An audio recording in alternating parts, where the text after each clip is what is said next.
नमस्कार दोस्तों, जय मास्टर, जय गुरु जय जागो में आपका फिर से एक बार हार्दिक स्वागत है। तो दोस्तों, आज हम बात करते हैं एसआरई के उन पहलुओं पे जहां पे हमारे जागो इंडिया जागो चैनल ने पहले ये चेतावनी दी थी कि आज ये जो भारत सरकार के द्वारा एसआरई परियोजना में जो जगह खत्म की जा रही है, कंक्रीट का शहर बनाया जा रहा है, आज वही चीज माननीय बॉम्बे हाईकोर्ट ने कहा कि आप जो भी ओपन स्पेसेस है उसको खत्म करके कंक्रीट का शहर बना रहे हैं, जिससे आने वाली जो पीढ़ी है उनके अधिकारों का हनन कर रहे हैं।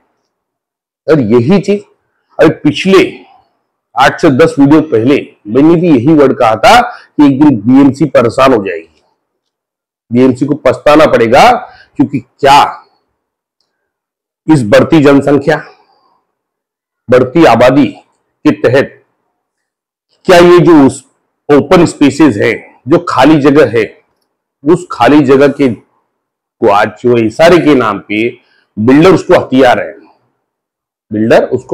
हैं, तो क्या वो जगह आने वाले समय में रिक्त हो? नहीं। क्या ये जो आज भी सुविधाएं हैं वो आने वाले समय में भी वही सुविधाएं के ऊपर चल सकता है? नहीं। कारण क्या?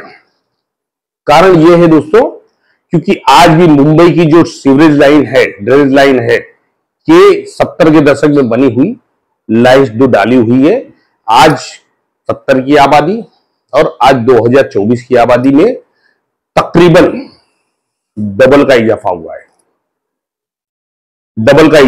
है, जिसके कारण आज उन नालियों से जो गंदे पानी की निकासी होती है वो नाली छोटी पड़ रही है, जिसके कारण आज के समय में लोगों को परेशानियां हो जा रही है। बारिश के समय रोड, नालियां सब भर जाती है, क्योंकि कारण वही है, क्योंकि जब मानसून जब आता है वो पानी और ये जो पॉपुलेशन का डबल इजाफा होने की वजह से जो पानी नालियों से निकलता है, अब वो नाली छोटी होने की वजह से ओवरफ्लो करती है और वो रोड पे हर जगह पानी भरती। इसका अभी कारण ये है कि अगर उन नालियों की दुरुस्ती अगर ये महानगर पालिका करने के लिए जाए तो शायद महानगर का पालिका का पूरा फंड उसमें लग जाएगा और इतनी आसानी से नहीं होने वाला है। अब प्रॉब्लम्स क्या हो रहे हैं, अब आपको हम बताते हैं प्रॉब्लम्स क्या होते हैं। अब जो भी झोपड़पट्टी एरिया बन रही है, तो उस झोपड़पट्टी एरिया के बिल्डर्स क्या करते हैं, जो बीएमसी की पाइपलाइन से जो पुरानी उसी पाइपलाइन से तो सीवरेज लाइन्स वगैरह सब ज्वाइन कर रहे हैं, जो आने वाले समय में एक बहुत बड़ी तकलीफ देने वाली है बीएमसी को और आपको, क्योंकि झेलना तो आपको पड़ेगा।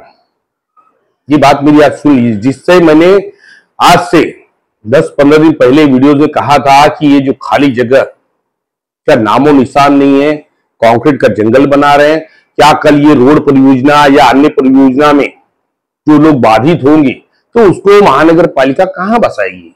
जिस दिन एसआरए का ये तांडव खत्म हो गया, जिस दिन एसआरए का खेल खत्म हो गया, क्या कारण है कि ये परियोजना खत्म होने का नाम नहीं ले रही?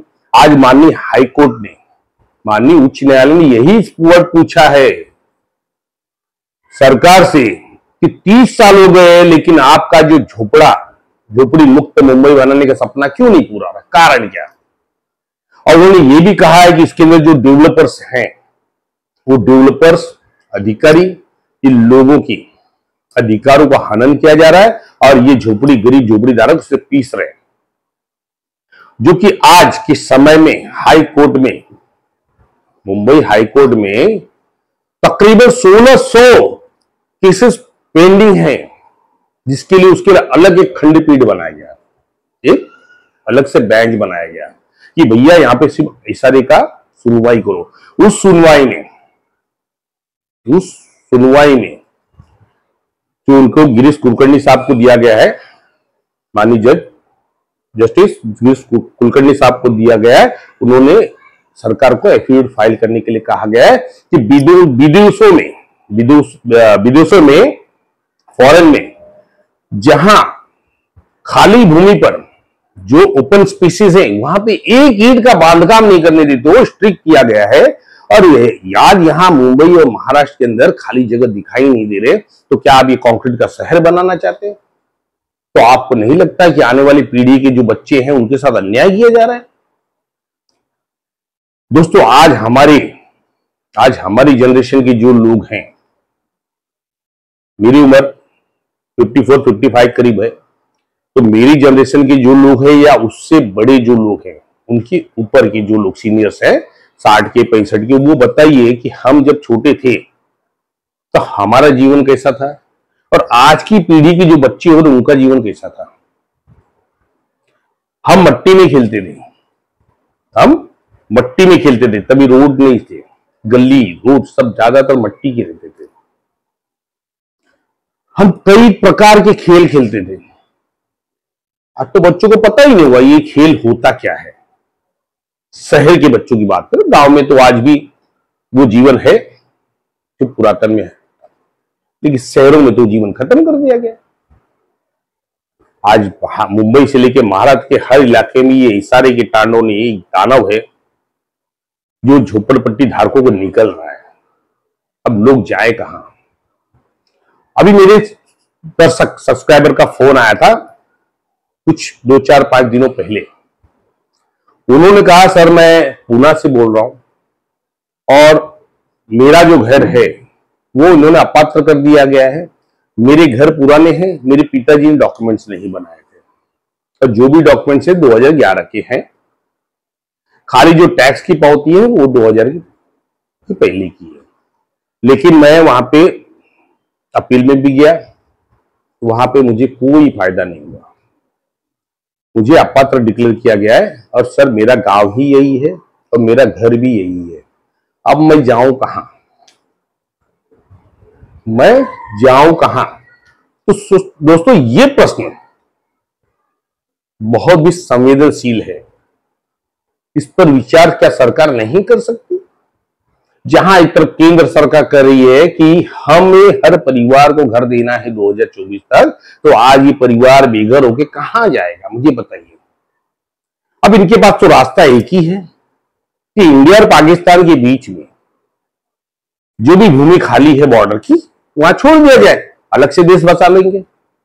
उसके अलावा क्या पर्याय? कहां जाएंगे? किस स्टेट में जाएंगे? मुझे बताइए ना, जहां पे वो अपने जीवन का निर्वाह कर सके, उन्हें एक छत मिल सके। तो एक नहीं है दोस्तों, एक नहीं है सारे में। आज मुंबई हाईकोर्ट ने वही कहा ना, आज मुंबई हाईकोर्ट ने वही कहा है जो हमारा चैनल शुरुआत से बोलते आ रहा है कि ये सरकारी अधिकारी एक भी सर्कुलर का कंप्लायंस नहीं करते, ये सुप्रीम कोर्ट के ऑर्डर्स को नहीं मानते, ये हाई कोर्ट के ऑर्डर्स को नहीं मानते। तो भाई इनके पास ये ताकत आती कहां है?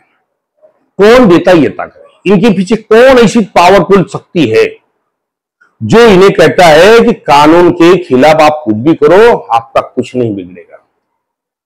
ये झोपड़ी धारक अगर मरते हैं तो मरने दीजिए। तो क्या राज्य सरकार है? क्या केंद्र सरकार है? अब उससे बड़ी ताकत तो मुझे नहीं लगती कि अमेरिका आके इनको बताए, बोलेगा पैसे लो और लोगों को बेघर करो, या चाइना आके कहेगा कि भाई पैसे लो, अधिकारी को बोलेगा पैसे लो और बेघर करो। क्योंकि अमेरिका और चाइना के नोटों पे तो गांधी जी है ही नहीं ना, वो तो चलने वाली नहीं है। अब इनको चाहिए गांधी जी।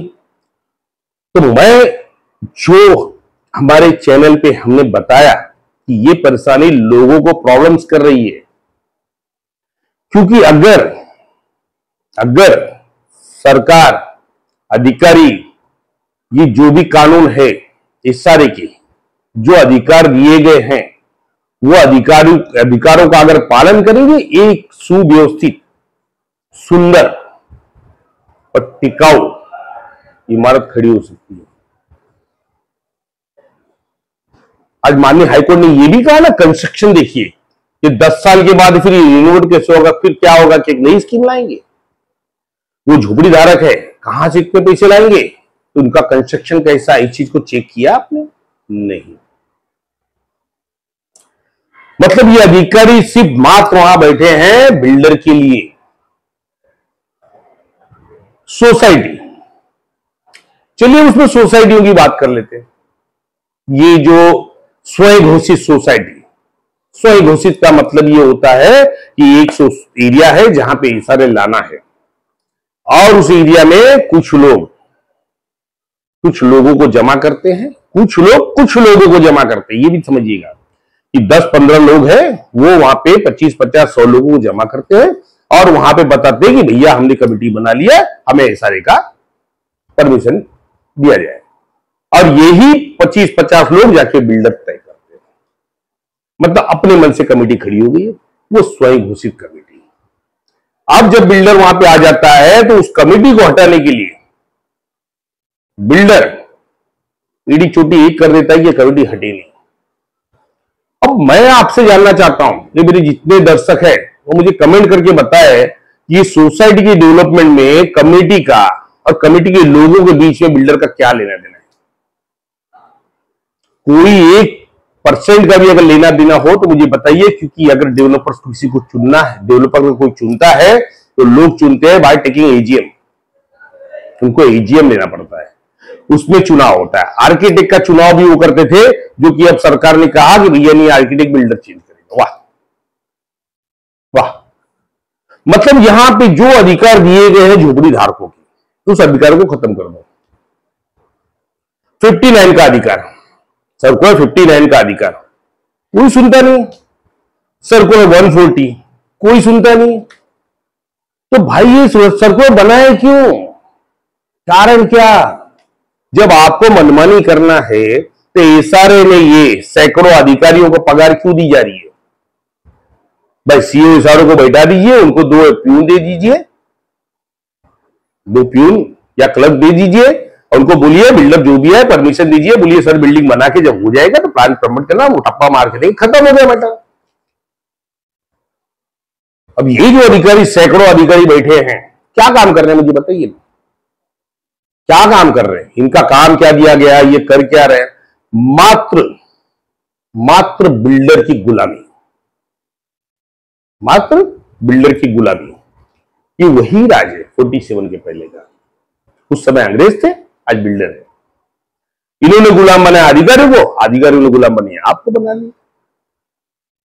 क्या आप गुलामी की जिंदगी में जीना चाहते हैं? क्या आप इस गुलामी की जिंदगी को तोड़ना नहीं चाहते? लड़ना पड़ेगा दोस्तों। भविष्यवक्ता कोई नहीं होता है, जो सामने दिखता है उसी में भविष्य दिखता है। मैं कोई भविष्यवक्ता नहीं हूं कि मैंने 10 वीडियो पहले बता दिया कि बीएमसी को तकलीफ होगी, बीएमसी को खाली जगह तरसना पड़ेगा, लोगों को बसाने में तकलीफ होगी। हाँ, यही चीज माननीय न्यायालय ने दिखा कि भैया फ्यूचर क्या है, भविष्य क्या है। आज हम बैठे, हमारे जाने के बाद हमारी अगली पीढ़ी आएगी, उसकी अगली पीढ़ी आएगी, उनके लिए क्या बचेगा? क्या बचेगा उनके लिए? ना खेल का मैदान बचेगा, ना खेल के सामान बचेंगे। मतलब हर चीज व्यापार, खेल को भी व्यापार बना दिया उन्होंने। जो बच्चों के खेलने की जगह है वो तक हड़प जाते हैं बिल्डर। ना आरजी ना पीजी, कुछ नहीं, सब खत्म। इस सारे में स्ट्रिक्ट रूल है कि कोई भी 15% आपको डेवलपर इसको रिजर्वेशन देना है। और ये अधिकारी कन्सिडरेशन नाही कन्सिडर केलं ना साहेबांनी, 5% चालेल, काय हरकत नाही, कारण डिफिकल्ट आहे ना डेव्हलप करण्यासाठी। डिफिकल्ट आहे तर करू नका ना, तुम्ही सोडून द्या ना। आम्ही स्वतंत्र आहे, आम्ही खुशी आहे ना, आम्हाला खुशी आहे, आम्हाला राहू द्या ना झोपडपट्टीमध्ये, आम्हाला काय प्रॉब्लेम नाही। आम्हाला त्रास असेल तर आम्ही बोलू ना साहेब की आम्हाला त्रास आहे, आम्ही तर सांगितलंच नाही आम्हाला त्रास आहे। पण आमची एवढी काळजी, आमची जर एवढी काळजी असेल तर डेव्हलपमेंट बिल्डर आल्यानंतर आमची काळजी संपते काय? मग आमचा अधिकार कुठे? फिर हमारा अधिकार कहां? हमें वहां चिल्लाना पड़ता है इशारे में जाके कि सर मेरा अधिकार कहां। सरकार ने दिया, एसआरए के सर्कुलर ने दिया, संविधान ने दिया, लेकिन एक भी अधिकार आपको मिल रहा है क्या एसआरए में? एक झोपड़पट्टी वासी अगर खुल के बोल दे कि हाँ मुझे पूरा अधिकार मिला, मैं मान जाऊं। 97 से चल रहा है, त्राही माम मचा हुआ है, महाराष्ट्र में लोग रो रहे, तकलीफ से चल रहे, और ये सरकार तमाशा देख रही, खाली चुनाव का लड्डू। भाई बड़ी तेजी में आशीष शेलार जी ने बोर्ड लगा दिया, हमने पास कर दिया, सबको मिलेगा, न्याय मिलेगा। कहां न्याय मिला, कहां आया, कब लाएंगे? इलेक्शन के समय लाएंगे, ताकि ये बेचारे जो अलॉटमेंट होने वाले हैं जिनका, वो चाहते ट्रांसफर कर तो उनका घर डूब जाए। वाह क्या बात है, ये सरकार है, मतलब अपने फायदे के लिए, अपने फायदे के लिए। और मुझे ये भी लगता है कि वो जीआर आने के बाद भी उसमें कुछ ना कुछ रखा जाएगा कि भैया इस चीज को लागू नहीं किया जाए, क्योंकि कोई भी जीआर ऐसा नहीं है जो लागू के जो दिन में इंप्लीमेंट हुआ है, पब्लिश हुआ उस दिन से लागू हुआ है। मुझे पता नहीं कोई भी जीआर, सिर्फ झोपड़ी धारकों के विरुद्ध जो रहेगा वो ही लागू होता है। 2014 में 2000 का जीआर आया था, 2014 में लागू कब हुआ? 16/5/2015 को, एक साल बाद। क्यों, क्या कारण था बताइए, क्या कारण था? सरकार बताए ना कारण क्या था। अब सरकारी अधिकारी और सरकार कहेगी अरे भाई उसके अंदर जो पैसे भरने थे कहां भरने, डिसाइड नहीं, क्यों डिसाइड नहीं किया था भाई? अधूरा जीआर क्यों निकाला? काम करो तो पूरा करो ना, अधूरा क्यों कर रहे हो? पैसे की, सॉरी, पब्लिक के पैसे की रोटी तोड़ रहे और पब्लिक को तकलीफ दे रहे। कहां से आता नेताओं का पैसा? क्यों पगार मिलती इनको, मुझे बताइए, क्यों पेंशन मिलती इनको? ये पब्लिक में खड़े होंगे तो बोले मैं समाज सेवा कर रहा हूं, तो समाज सेवा को पगार मिलती है? कौन सा नियम है ये भारत देश के अंदर कि समाज सेवा को पगार मिलती है? बंद किया जाए पगार और पेंशन। ये हमारे पैसे से पगार और पेंशन लेके एक गाड़ी में घूम के एसी में बैठ के हमारे ऊपर राज करने को देख रहे हैं, मतलब गुलाम बन गए हम। ये गुलामी की जंजीरें नहीं तो क्या है दोस्तों, मुझे बताइए ना। नहीं है तो मुझे बता दीजिए कि मैं गलत बोल रहा हूं। क्यों हर झोपड़पट्टी में हर आदमी परेशान है? अगर 200 लोगों का प्रोजेक्ट है तो खाली 25 आदमी खुश है, कारण वो 25 आदमी बिल्डर जुड़े, पगार मिले उनको, बस उतने में, खाली 25 आदमी के लिए। तो अधिकार बनाया गया, सर्कुलर बनाया गया, तो सबके लिए क्यों बनाया गया? फिर सबके लिए क्यों बनाया गया? ये सरकार से पूछना है हमको कि हर व्यक्ति अपना अधिकार मांगे, हर व्यक्ति अपना अधिकार मांगे। सर्कुलर 66 कहता है कि इलेक्शन 2 आने के बाद उसकी पब्लिसिटी करो। किस बिल्डर ने किया मुझे बताया पब्लिसिटी? कौन से पेपर में हुई पब्लिसिटी? हजारों प्रोजेक्ट चल रहे हैं, बताइए ना कौन से पेपर में हुई पब्लिसिटी, किसने किया? कानून, ये कानून है। अरे भाई बिल्डर ही तुम्हारा कानून नहीं मानता है और तुम बिल्डर बिल्डर बिल्डर बिल्डर कहते हो कि नहीं नहीं बिल्डर को तकलीफ हो रही। मतलब ये अधिकारी, स्लम रेगुलेशन अथॉरिटी, झोपड़पट्टी झोपड़पट्टी के नाम पे इनको पगार मिल रही है और ये बात करते बिल्डर की, तरफदारी करते बिल्डर की। भैया हमारी वजह से तुमको वहां पे बैठाया गया जो रोटी खा रहे हो, हमारी वजह से, झोपड़पट्टी वासियों की वजह से, और आप चाकरी करते बिल्डर की। वाह, हम जब इशारे में जाएंगे तो हमें लाइन लगाना पड़ता लंबा, और बिल्डर के आदमियों को कोई लाइन नहीं। बिल्डर के आदमी दलालों के लिए कोई लाइन नहीं, डायरेक्ट एंट्री। क्यों भाई, क्यों भाई मुझे बताइए। जब सरकार ने वहां पे बनाया नियम कि इशारे एक खिड़की योजना है, कितना? एक खिड़की योजना। एक खिड़की योजना का मतलब है सबको एक नजर से देखा जाएगा। तो भेदभाव क्यों कर रहे हैं? भेदभाव क्यों कर रहे हैं ये मुझे बताया जाए। दलालों का काम हो जाएगा, एक्चुअल आदमी पैसे नहीं तो करते रहे, परेशान हो। सीधा बोलते, धमकी देता, अपात्र करते, अरे कर दीजिए भाई अपात्र। अपात्र के सर्टिफिकेट दीजिए भैया, आप इंडियन नहीं है, आप जाइए इंडिया के बाहर, तो छोड़ दीजिए ना सर। इंडिया और पाकिस्तान के बीच में छोड़ दीजिए, एक नया देश बच जाएगा, तुम्हारा इंडिया पाकिस्तान का झगड़ा भी खत्म हो जाएगा। ये हालत किया है ये 47। क्या वो शेर आजम भगत सिंह आज होते तो ये बर्दाश्त करते थे? क्या कहा था उन्होंने? पहले कहा था आज यहां पे गुलाम है, कल सफेद पोशों के गुलाम बनोगे। तो वही हुआ। दूरदर्शी थे वो, इसीलिए चाहते थे एक स्वतंत्र भारत का निर्माण हो, स्वतंत्र भारत का निर्माण हो। इसीलिए इस देश में जितने नेता थे, भगत सिंह का साथ किसी ने दिया। क्या भगत सिंह का साथ देते थे तो क्या भगत सिंह को फांसी होती थी? कभी नहीं होती थी। ये इरविन एक्ट पे साइन नहीं करते थे ना भगत सिंह को फाइन होती थी। लेकिन उन्होंने इरविन एक्ट पे साइन कर दिया, भगत सिंह जाते जाने दीजिए। ये गद्दार लोग, असली गद्दार वो, जो देश के सपूतों को बेच दिया उन्होंने एक फिरंगों के हाथों में। क्या कहता है इतिहास? पढ़े ना, इतिहास में लिखा हुआ है ना कि सबने कहा था इरविन एक्ट पे साइन नहीं करना। पब्लिक ने कहा कि भाई इरविन एक्ट पे साइन मत करना, पहले इन लोगों की रिहाई की मांग करो, अगर ये मानते तो ही साइन करना, तो नहीं करना। खाली सत्ता का लालच, राजनीति को राजनीति बना दिया कि भैया अब राज करने की नीति, हम ही राज करेंगे। तो दोस्तों ये आप समझिए, आपको जागरूक होना जरूरी है। हमारा चैनल ये आपका चैनल है, जितना हो सके इसको वायरल कीजिए, लोगों को समझाइए। न्याय मिलता नहीं है, न्याय छीनना पड़ता है। अधिकार मिलता नहीं, अधिकार छीनना पड़ता है। आज हम फिर इंकलाब कर रहे हैं ना, हम भी तो इंकलाब की लड़ाई लड़ रहे हैं, क्रांति ला रहे हैं हम भी। तो आप भी क्या इस क्रांति के अंदर आप सहभागी होंगे? आप सभासद बनेंगे क्रांति के? क्योंकि हमें हमारे महाराष्ट्र के अंदर में जो भी झोपड़ी धारक भाई खून के आंसू रो रहे हैं, उसको जागरूक कर रहे हैं। ये सरकार के खिलाफ और ये अधिकारियों के खिलाफ कि इतना बड़ा तांडव, इतना करप्ट डिपार्टमेंट, उसकी इंक्वायरी की नहीं। और ये कोर्ट सब बता देता है, न्यायालय सब बता देता है, भाई इस सारे में ये हो रहा है, इस सारे में हो रहा है। अरे भाई आप वहां पे उसकी सीबीआई इंक्वायरी लगवा दीजिए अधिकारियों की और बिल्डर की, अपने आप रास्ता क्लियर हो जाएगा। ये जो एआर डिपार्टमेंट में बैठे हैं अधिकारी, सोसाइटी मीटिंग्स नहीं लेती, सोसाइटी ऑडिट रिपोर्ट नहीं करती, सोसाइटी ईजीएम्स नहीं लेती, लेकिन इनको पता ही नहीं। 5-5 साल बैठे रहते, हमसे कभी टकराना है ना। अरे सर तुम्हारी ड्यूटी क्या है देखिए। अगर सोसाइटी रजिस्टर्ड भी नहीं तो हर 160 में हर साल आपको ईजीएम लेना है, तो आप ईजीएम नहीं लगवा सकते।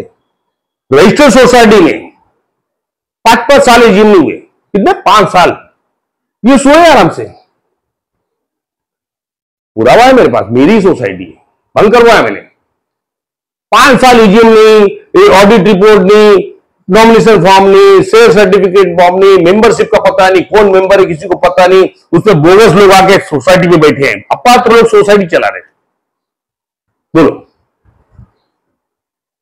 लेकिन ये डिपार्टमेंट को पता नहीं। तो डिपार्टमेंट कर क्या रहा है, किस बात की पकड़ ले रहा है? इससे भ्रष्ट अधिकारी बैठे, भ्रष्ट।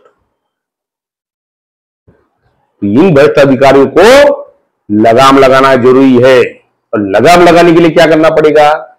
ना आंदोलन ना मोर्चा, सिर्फ जन जागरूकता लाओ, नियम जानो। नियम जानेंगे अपने आप ही सुधरेंगे। कोई भी पैसा मांगे, ना का मतलब ना, देना ही नहीं। आप करते हो या नहीं करते हो बताओ ना, चलो आगे है मेरे पास रास्ता। पैसा दो ही मत इनको। ये जो अधिकारी कर रहे इसमें दोष आपका भी है, पब्लिक का भी है, हमारा भी है कि हम सब गया साहब कौन टका साहब कौन है बड़ा रावना साहब, बस उसी में तो ये बेचारे गरीबों को लूटना चालू कर दिया। कौन अधिकारी ऐसा है जो पैसा नहीं लेता, मुझे बताओ। है? ये तो सरकार से वहीं से शुरुआत हो जाती है। सरकार के यहां से जीआर निकल लेता, भैया ये काम तुम करो, ये काम तुम करो। क्यों करते भाई, क्यों करते? बार बार कानून क्यों बदली करते? सिर्फ ये है कि भैया उनको खाने को नहीं मिल रहा है, पूरा माल वहां जा रहा है, तो भैया बंटवारा करके लेते हैं। ये तरीका है। इस सामने दिखा मुझे 35 के अंदर में जब 35 में 33 38 का मैटर हटाया गया, अब इनके पास तो कोई मैटर नहीं था, सिवाय 3Z1 का या पात्र में जाए तो उसका, उसके अलावा तो कोई मैटर नहीं था 35 में, क्योंकि मेन कमाई 33 38 की थी, वो तो चली गई। वो तो इशारा ने अपने पक्ष में ले लिया, भैया लाओ मेल मलाई हम वहां क्यों दे, यहीं लाओ। तो वही नायब तहसीलदार और ये AGRC इनके हाथ में चली गई। अब बचा कुचा पात्र का, अब 3Z1 में तो कौन नोट देगा, क्या BMC पैसा देगी या झोपड़ी डाल दिया, कोई नहीं देने वाला है। तो वहां का तो मैटर ही खत्म हो गया। अब बचा पात्र का। तो अपने अथॉरिटी ने मंत्रालय में बोला कि भैया सब काम वही करे तो हम क्या करेंगे, तो हम ही क्यों बनाएंगे। तो वहां से ऑर्डर आता है 2022 में कि जो भी एनेक्सर बने, उस एनेक्सर में एक बार बनने के बाद कंप्लेंट अथॉरिटी उसमें कोई भी कार्रवाई नहीं करेगा जब तक अपील का ऑर्डर नहीं आए। 35 में वो जाके नहीं आता तब तक उसमें कोई भी कार्रवाई नहीं करना, बराबर है। अब कंप्लेंट अथॉरिटी का तो पावर खत्म कर दिया था कि भैया आपने एनेक्सर बना दिया ना, बस अब जो काम है अपीलेट से आने के बाद ही होगा, जब तक आपने आप डायरेक्ट नहीं करना। आप कंप्लेंट अथॉरिटी पर्सन, अरे भैया ये तो पूरा माल चला गया एडिशनल के पास, हम क्या करेंगे। अब प्रॉब्लम कैसे है, अब अपीलेट अथॉरिटी अगर मुंबई में देखिए 4 या 5 है, 35 में फर्स्ट अपीलेट अथॉरिटी जो अपीलेट अथॉरिटी 4 या 5 है जो एडिशनल कलेक्टर्स हैं। अब कंप्लेंट अथॉरिटी कितने, अभी जो वार्ड्स हैं 220 वार्ड समथिंग कुछ है, तो 220 वार्ड के तो 220 यही हो गए, फिर 10 तो ऐसा के हो गए, फिर महाड़ा के पकड़ लो, वो पकड़ लो, 200-250 तो कंप्लेंट अथॉरिटी है। अब इन्होंने क्या किया, फिर मंत्रालय बढ़े रहे सर वहां देंगे तो हमारा क्या होगा, हम क्या वहां बैठ के खाली साइन करेंगे, हमको कुछ मिलेगा नहीं। फिर एक GR निकला, नहीं, वो पहले वाला GR गलत था। अभी जो भी जब तक कंप्लेंट अथॉरिटी ऑर्डर्स नहीं देते तब तक आप अपील मानने मत करो। क्या चल क्या रही है ये सरकार, चला क्या रही है। पब्लिक के हित में तो कोई ऑर्डर्स नहीं आते इतने जल्दी, मतलब इनके हित में आ रहे हैं क्योंकि वो 5 थे वो आप 250 थे, तो वापस आपके पलड़े में आ गया कि भैया नोट यहीं गिरो, गांधी जी यहीं आएंगे। वाह ये सरकार। तो दोस्तों आप मुझे बताइए क्या इस सरकार से आपको संतुष्टि है। मैं किसी पार्टी का नहीं, मुझे पार्टी से लेबल नहीं है, लेकिन जो सरकार गलत काम करेगी सरकार को आईना दिखाना जरूरी है, क्योंकि वो समय हमारे पास 5 साल में एक ही बार आता है और उसको चूकना नहीं। भाई मैं तारीफ भी उसकी करूंगा जो अच्छे काम करेंगे। मैंने आशीष सिन्हा के खिलाफ वीडियो भी बनाए थे जो विरोध में बनाए थे, जो उन्होंने मुझे मना किया था कि मीटिंग में ठाकुर रहेंगे तो मैं नहीं आऊंगा। फिर उन्होंने मंत्रालय में आवाज उठाया इस विषय पे, तो मैंने उसकी तारीफ भी किया कि भैया मैं थैंक्स भी कहता हूं कि आपने झोपड़पट्टी वासियों को बोला। लेकिन अब वो GR नहीं आया तो मैं उनकी भर्त्सना भी कर रहा हूं कि भैया क्यों नहीं आया, आपने वोट तो लगा दिए, लोगों को राहत क्यों नहीं मिली, बराबर। उसी तरह पिछली सरकार में जब जितेंद्र आवार साहब ने वहां पे एक पब्लिक स्टेटमेंट दिया था कि भाई इसके ऊपर मैंने बताएंगे कि भाड़े के मैटर पे जो उन्होंने डिसाइड किया था कि बांद्रा से लेके अंधेरी तक का भाड़ा 11,000, नहीं मुंबई से लेके बांद्रा 11,000, उसके आगे 8,000, उसके आगे 6,000, ये सिस्टम्स लगाए थे। और उस समय हमारे माननीय मुख्यमंत्री उद्धव जी थे। उद्धव जी के पास जब मुद्दा गया तो उद्धव जी ने 2 टूक में कहा, 2 टूक में, सोसाइटी में भाड़ा डिसाइड करने का काम सरकार का नहीं है, ये सोसाइटी और सोसाइटी के लोग आपस में डिसाइड करें। आया समझ में कि नहीं। तो वो सरकार होती है जो लोगों के लिए न्याय तुरंत करे, अटका के नहीं। अच्छा दोस्तों चलिए अभी अजीब सी बात है, इस चीज को आप सुन लीजिए, आपको बहुत लड़ने के चांस मिलेगा। बहुत से सब्सक्राइबर है जिनका बिल्डर बोलता है मैं 9,000 भाड़ा दूंगा, 11,000 भाड़ा दूंगा, 10,000 भाड़ा दूंगा। ऐसे कई लोग हैं, मुझे कमेंट कीजिएगा, मेरे पास आते हो लोग, गोरेगांव वगैरह में भी 10,000 दूंगा, 11,000 दूंगा, 9,000 भाड़ा हम देते हैं। जी चीज चल रही है। और खासकर मैं, मेरे बहुत अच्छे मित्र हैं रमेश गुप्ता जी, रमेश गुप्ता जी, आपके लिए बोल रहा हूं मैं, आपके लिए एक अपॉर्चुनिटी मैं आपको दे रहा हूं। अब आप भाड़े की लड़िए कि भाड़ा इतना कम क्यों। दोस्तों, अब मैं एक चीज बताता हूं, जो प्रॉपर्टी या 17 प्रॉपर्टी जो माड़ा डेवलप करने वाली थी, उसमें घाटकोपर रमाबाई नगर भी है। वहां भी हमारे सब्सक्राइबर बहुत ज्यादा तादाद में है। उन्होंने हमें कंसर्न भेजा, जो माड़ा कंसर्न कर रही है झोपड़ी धारकों के साथ। उस कंसर्न में झोपड़ी धारक जो रहवासी है उनको 15,000 भाड़ा नियुक्त किया। कितना? 15,000 भाड़ा। और जो कॉमर्शियल हाईवे टच है उनको 35,000, और जो पीछे है उनको 25,000, 30,000, इस तरह का भाड़ा नियुक्ति किया गया है उस कंसर्न के अंदर। तो जब सरकार डेवलप कर रही है, 15,000 मिनिमम भाड़े दे रही है, तो ये बिल्डर 11,000 भाड़े पे ये डिपार्टमेंट कैसे मान रहा है, मुझे बताइए।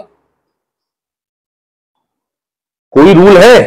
जब सरकार ने वहां मान लिया कि भाई 15,000 भाड़ा, तो मिनिमम भाड़ा 15,000 माना जाएगा। उठाइए आवाज, अभी सब लोग उठाइए, जिसके भाड़े कम है 11,000 12, सब लोग उठाइए। कॉपी शायद हमारे ग्रुप पे कॉपी अवेलेबल है, और अगर नहीं भी है तो मेरे दर्शक है उनसे निवेदन करूंगा वो कॉपी ग्रुप पे अपलोड कीजिए और सबको कॉपी दिखाइए, ताकि उस कॉपी के बिहाफ पे ये जो अधिकारी, इनके मुंह पे तमाचा मारा जाए कि भैया ये क्या है, ये सरकार 15,000 भाड़े देने के लिए तैयार है और आप बोलते हो 12,000 भाड़ा। कैसे मान्य हो सकता है, मुझे बताइए। जब सरकार ने कोई भाड़ा दिया है तो उस कम से उस भाड़े के हिसाब से तो भाड़ा होना ही चाहिए। तो दोस्तों, वीडियोस लंबी हो रही है, मिलेंगे बहुत। अब ये वापी में बैठा हूं मैंने आप लोगों को बताया था मैं वापी जाने वाला हूं। थोड़ा तबीयत भी खराब थी मेरी, तो इसके लिए मैं गले उगर बैठे थे, तो मैं बोला चलो इसी बहाने में जरा वापी भी जाके आऊं। 2 दिन से मैं आया नहीं था। तो ये मेरा वापी का घर है, वहां से मैं वीडियो बना के आपको लोड कर रहा हूं, और फिर मिलेंगे नेक्स्ट वीडियो में। हो सकता है कल मुझे वापस मुंबई आना है, कल परसों में, तो वीडियो हो सकता है उसके बाद आए, ये इन बिटवीन में जैसे समय रहेगा मैं वीडियो डालूंगा। लेकिन आप लोग अब भी अलर्ट हो जाइए।